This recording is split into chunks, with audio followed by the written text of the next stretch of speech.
أعوذ بالله من الشيطان الرجيم. بسم الله الرحمن الرحيم.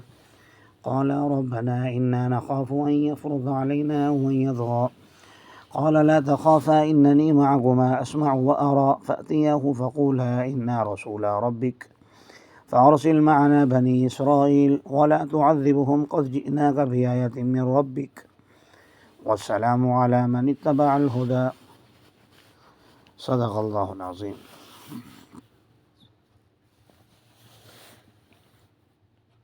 حضرت موسیٰ اور ہارون علیہ السلام کی بات چل رہی تھی تو قالا ان دونوں نے کہا. اس سے مراد بھی پھر حضرت ہارون اور حضرت موسیٰ علیہ السلام ہے.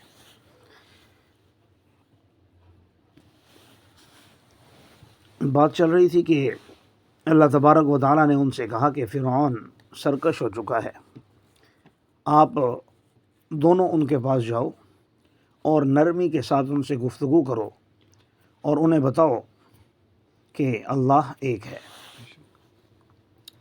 اللہ وحدہ لا شریک ہے، اس کے سوا کوئی معبود برحق نہیں، اس پر ایمان لے آؤ.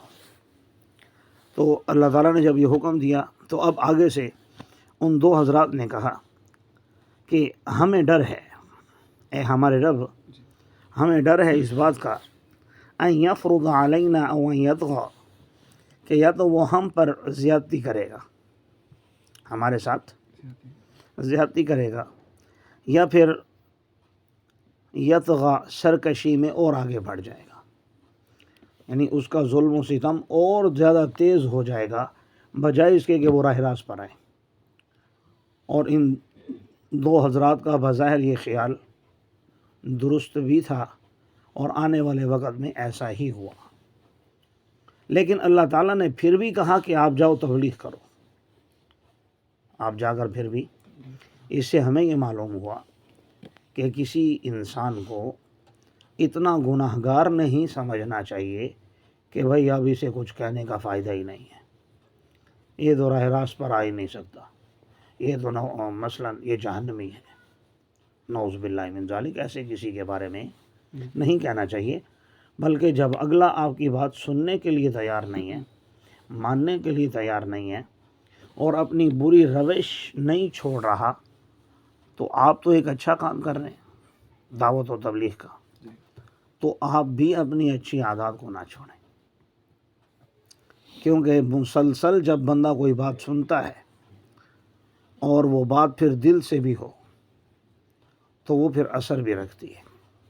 بلکہ کوئی بھی چیز ہو، آپ دیکھتے ہیں پانی کا ایک قطرہ اگر پتھر پر مسلسل گرتا رہے، مسلسل گرتا رہے تو اس جگہ پر کھڈا ہو جاتا ہے. تو یقیناً انسان کو اگر ہدایت کی بات بتائی جائے، بار بار بتائی جائے، لیکن موقع کی مناسبت سے، یہ نہیں کہ ایک بندے کو کسی ٹائم بھی آپ شروع ہو جائے، یہ بھی تو طریقہ نہیں ہے نا. دعوت و تبلیغ کا اسلوب ہے، طریقہ کار ہے، اس کے مطابق اگر سمجھایا جائے تو یقیناً وہ نفع دیتا ہے. تو بہرحال اللہ تعالیٰ نے پھر ان کو تسلی دی، لا تخافا اننی معکما اسمع و ارى، کہ تم دونوں خوف مت کرو، میں تمہارے ساتھ ہوں اور میں سب کچھ سن بھی رہا ہوں، سب کچھ دیکھ بھی رہا ہوں، لہذا تمہیں کہیں بھی انشاءاللہ نقصان نہیں پہنچنے والا. جہاں پہنچے گا تو پھر میں ہوں. اور پھر اللہ تعالیٰ نے جو وعدے کیے تھے ان کو پورا بھی کیا. آپ آگے بڑھیں گے، جب وہ یعنی کہ بحر کلزم میں پھنس گئے، آگے سمندر اور پیچھے فرعونی لشکر، تو اللہ نے راستے بنا دیے. فَأْتِيَاهُ فَقُولَا، آپ دونوں اس کے پاس جاؤ اور کہو کہ ہم آپ کے رب کے رسول ہیں، ہمارے ساتھ بنی اسرائیل کو بھیج دیجئے اور انہیں تکلیف مت دیجیے، وَلَا تُعَذِّبْهُمْ، اور اسے تکلیف بنی اسرائیل کو، یعنی جو ظلم و ستم تم ان پر کر رہے ہو چھوڑ دو. قَدْ جِئْنَاكَ بِآيَةٍ مِّن رَبِّكَ، ہم آپ کے پاس لے آئے ہیں آپ کے رب کی طرف سے ایک بڑی نشانی. نشانی سے مراد وہی، ایک تو نبوت بھی نشانی ہے، نبوت خود ایک نشانی ہے، نبی ہونا اور پھر اس کا دعوت و تبلیغ کا انداز، اور ایسے شخص کے سامنے جو انا ربکم الاعلیٰ کا دعوے دار ہو، اتنی بڑی سلطنت کا مالک ہو، جس کی سلطنت کو قرآن کہہ رہا ہو، اور فرعون ذی الاوتاد، اور فرعون میخوں والا، یعنی اس کی حکومت کے کھوٹے گھڑے ہوئے تھے. بات سمجھ رہی ہیں؟ یعنی بڑی مضبوط حکومت تھی اس کی، یہ مطلب ہے وہ فرعون ذی الاوتاد کا. لیکن اس کے باوجود ایسے شخص کے سامنے کھڑے ہو کر کہنا کہ تو رب نہیں ہے بلکہ رب اللہ ہے، اس کے لیے بڑا دل گردہ چاہیے، کلیجہ چاہیے، ہمت چاہیے، مردانگی چاہیے. تو بہرحال انہوں نے یہ جا کر مطالبات رکھے کہ ان کو تکلیف مت دو اور انہیں ہمارے ساتھ بھیج دو، اور ہم آپ کے پاس آپ کے رب کی طرف سے نشانی بھی لائیں. اور نشانیاں وہ دو جن کا پہلے ذکر ہو چکا، ید بیضا اور عصائے موسلی. اور ساتھ ہی وہ سلام علی من اتبع الہدی، سلامتی ہو اس شخص پر جو ہدایت کی اتباع کرتا ہے. جی، انا قد اوحی الینا ان العذاب علی من کذب وتولی، اور فرمایا یقیناً ہماری طرف وحی کی گئی ہے اس بات کی کہ عذاب اس شخص پر لازم ہے جس نے جھٹلایا اور منہ پھیرا، جس نے حق بات سے منہ موڑ لیا اور اسے جھٹلا دیا، تو یقیناً اس کے لیے آگے عذاب ہی عذاب ہے. تو فرعون کہنے لگا فمن ربکما یا موسیٰ، اے موسیٰ تم دونوں کا رب ہے کون؟ یعنی مقصد یہ تھا رب تو میں ہوں، میرے علاوہ ایسا کون ہے جس کی تم اتنی ساری باتیں بتا رہے ہو کہ میرے رب نے یہ کہا ہے. تو حضرت موسیٰ علیہ الصلوۃ والسلام نے بڑا خوبصورت جملہ ارشاد فرمایا، ربنا الذی اعطی کل شیء خلقہ ثم ہدی، کہ ہمارا رب وہ ہے جس نے ہر چیز کو شکل و صورت عطا فرمائی، ہر چیز کی تخلیق فرمائی، پیدا فرمایا، اور پیدا فرمانے کے بعد پھر اس کو یوں ہی بیکار نہیں چھوڑ دیا، اس کی رہنمائی بھی کی کہ اس نے جینا کیسے ہے. آپ کیا سمجھتے ہیں؟ شیر ویسے ہی جانوروں کو چیر پھاڑ کر کھا رہا ہے. بھائی چیر پھاڑ کرنے کے لیے ایسے جنگل کا بادشاہ شیر جو بنا ہوا ہے، تو سور کیوں نہیں ہے، کتا کیوں نہیں ہے، جیتا کیوں نہیں ہے؟ اچھا اس سے بھی بڑے بڑے جانور ہیں، ہاتھی ہے، زرافہ ہے، وہ کیوں نہیں ہے جنگل کا بادشاہ؟ شہد کی مکھی کو کس نے سکھایا کہ کہاں سے رس چوسنا ہے اور اس طریقے سے شہد بنانا ہے؟ ریشم کے کیڑے کو ریشم بننا کس نے سکھایا ہے؟ بچپن میں آپ نے پڑھا ہوگا، اس میں چھوٹی کتابوں میں پہلی ہوتا تھا کلاسوں میں، پہلی میں دوسری میں، پیاسا کوا، پیاسا. آج کل تو سوشل میڈیا کا دور ہے. میں نے ایسی ویڈیو بھی دیکھی جس میں یعنی ایک اس میں جگ میں یا پتہ نہیں کس چیز میں بوتل میں پانی ہوتا ہے، تو کوا جو ہے اس میں پہلے ایک پتھر ڈالتا ہے، پانی تھوڑا سا اوپر، پھر تھوڑا سا پتھر ہو، پھر ایک اور پانی ہوتے ہوتے اوپر آ جاتا ہے، پھر وہ اپنا پی لیتا ہے. تو اب یہ چیز کوے کو کس نے سکھائی؟ ایسے وعلی ھذا القیاس آپ دوسرے پرندوں کو دیکھتے جائیں، شکار کرنا، کھانا اور اپنے بچوں کا خیال کرنا، یہ ساری تربیت کس نے کی ہے ان کی؟ چلے انسان تو بڑے بڑے تعلیمی اداروں میں جا کر سیکھتا ہے، کیا سیکھتا ہے وہ آپ کے سامنے ہے ماشاءاللہ.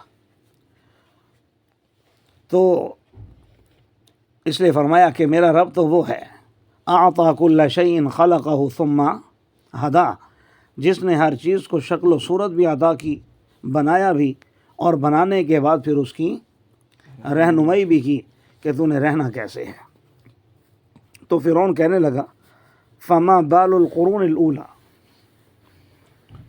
تو چلو میرے پاس تو تم آ گئے ہو سمجھانے کے لیے، تو ہم سے جو پہلی قومیں تھیں ان کا کیا ہوا؟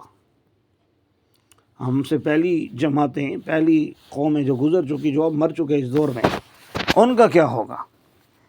اس سوال سے مقصد اس کا یہ تھا کہ بھئی آپ کی باتیں اپنی بنائی ہوئی ہیں، ایسی کئی قومیں گزر چکی ہیں جو توحید کی قائل نہیں تھیں، جو جس رب کا تم کہہ رہے ہو اس کو نہیں مانتی تھی، پھر وہ مر بھی گئے لوگ، تو آپ کہہ رہے ہو کہ مرنے کے بعد عذاب ہوگا، تو ان پر کوئی عذاب بھی نہیں آیا۔